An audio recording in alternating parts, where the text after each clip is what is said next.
આજે આપણે બનાવીશું ચણાના લોટના પુડલા. એમાં 1.5 કપ ચણાનો લોટ લીધો છે અને ચોથો ભાગ ઘઉંનો જાડો લોટ લીધો છે.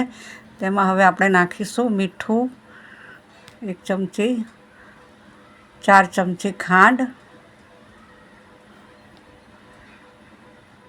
1 ચમચી ધાણા જીરું, 1 ચમચી હળદર, 1 ચમચી કાશ્મીરી મરચું ને 1 ચમચી દેશી મરચું અને હિંગ અને ગરમ મસાલો.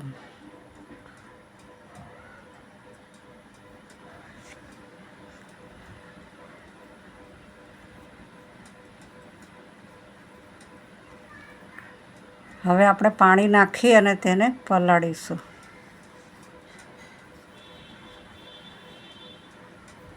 આપણે આવશ્યકતા અનુસાર પાણી ઉમેરીશું.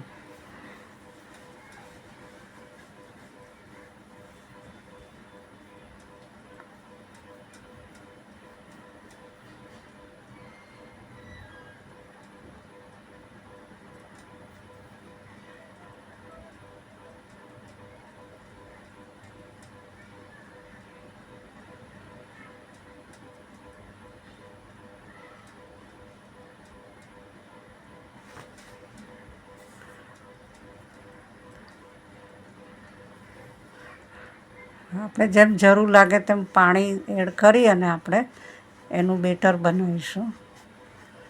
અને કોથમીર મરચાં આદું આપણને જેટલું અનુકૂળ આવે એ રીતે આપણે અંદર એડ કરવાનું.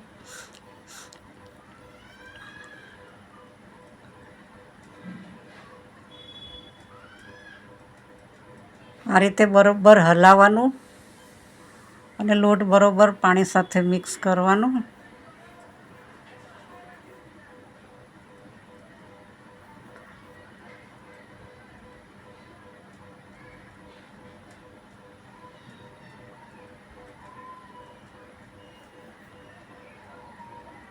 કોથમીર મરચાં આદું આપણને જેટલું જરૂર લાગે એ પ્રમાણે આપણે નાખવાનું.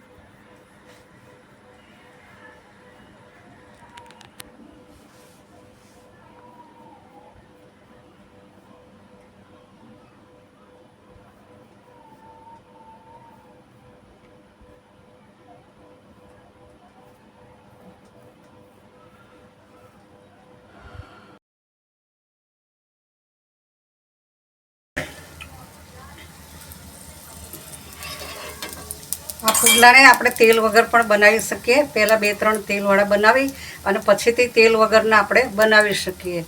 કમળો થયો હોય તો ચણાના લોટના પુડલા ખાવાનું ડૉક્ટર કહેતા હોય છે, તો ત્યારે આપણે તેલ વગરના પુડલા બનાવી શકીએ.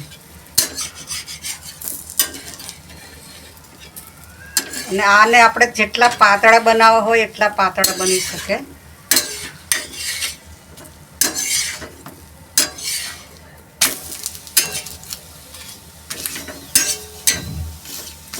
અને આને આપણે ચાલુ તવીમાં જ બનાવી શકીએ છીએ. આપણે ઢોસાની તવીની જરૂર નથી પડતી.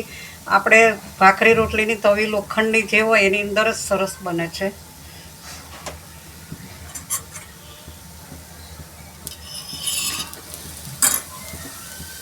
અને આની અંદર તમને તીખું ભાવતું હોય તો આદુ કોથમીર મરચાં તમે જેટલા વધારે નાખી શકો એટલા નાખો.